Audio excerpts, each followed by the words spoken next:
It was a foggy evening in London when Detective Harold Wren received the letter. The envelope was plain, but the contents were anything but ordinary. Inside was a single sheet of paper with the words, "The quantum question holds the key. Meet me at the old clock tower at midnight. Come alone." Detective Wren adjusted his glasses and frowned. He had heard whispers of the quantum question in the underground circles of the city. It was said to be a mysterious artifact, a device capable of predicting the future. But Wren was a man of logic, not superstition. Still, curiosity got the better of him, and he decided to investigate. At precisely midnight, Wren arrived at the clock tower. The fog was thick, and the only sound was the ticking of the ancient clock. Suddenly, a figure emerged from the shadows. It was a woman dressed in a long coat, her face partially hidden by a hat. "Detective Wren," she said in a low voice. "Thank you for coming." "Who are you?" Wren asked, his hand instinctively reaching for his pocket watch. "My name is Eliza Carter. I need your help. The quantum question has been stolen, and if it falls into the wrong hands, it could be catastrophic." Wren raised an eyebrow. "And what makes you think I can help?" "Because you're the only one who can solve this mystery," Eliza replied. The thief left behind a clue, a single playing card, the ace of spades, with a strange symbol drawn on it. She handed him the card. Wren examined it closely. The symbol was unfamiliar, but it looked like a combination of a clock and an atom. "Do you recognize it?" Eliza asked. Wren shook his head. "No, but I have a feeling it's connected to someone in the scientific community. The quantum question sounds like something a physicist would dream up."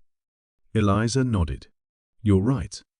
The device was created by Dr. Victor Langston, a brilliant but reclusive scientist.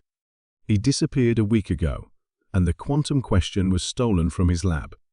Wren pocketed the card. "Let's start with Dr. Langston's lab. Maybe we'll find more clues there." The lab was located in an old building on the outskirts of the city. It was a mess, papers scattered everywhere, broken equipment, and a large safe that had been forced open. Wren began searching the room, his sharp eyes missing nothing. In the corner, he found a notebook. It belonged to Dr. Langston and was filled with equations and diagrams. One page caught Wren's attention. It had the same symbol as the one on the playing card, along with the words, "The key lies in the fourth dimension." "Eliza, do you know what this means?" Wren asked, showing her the notebook. She shook her head. "No, but Dr. Langston was obsessed with the idea of time travel. He believed the quantum question could manipulate time itself." Wren frowned.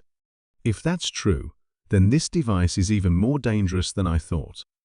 Just then, they heard a noise from the hallway. Wren motioned for Eliza to stay quiet and crept toward the door. He peered out and saw a man in a black coat rummaging through a filing cabinet. Wren stepped into the hallway. "Looking for something?" The man spun around, startled. He had a scar running down his cheek and a nervous look in his eyes. "Who are you?" Wren demanded. The man didn't answer. Instead, he pulled out a knife and lunged at Wren. The detective sidestepped just in time and disarmed the man with a swift move.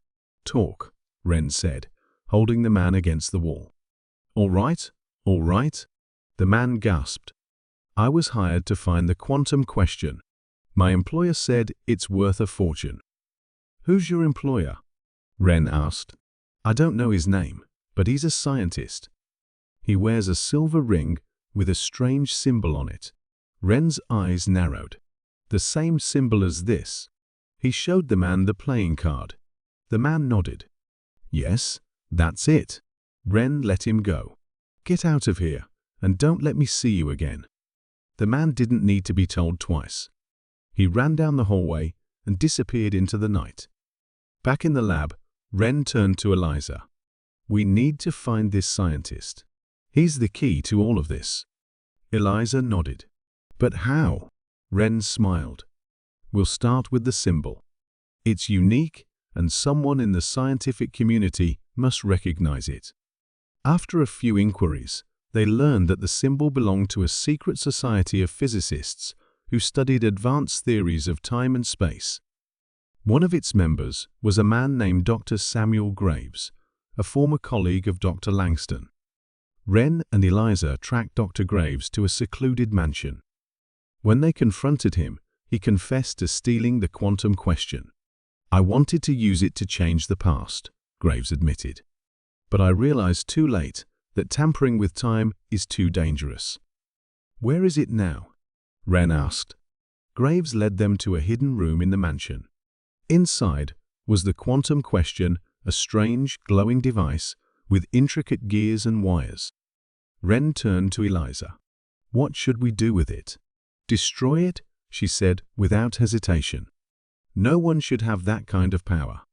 Wren agreed. Using a hammer from the lab, he smashed the device into pieces. As they left the mansion, Eliza turned to Wren.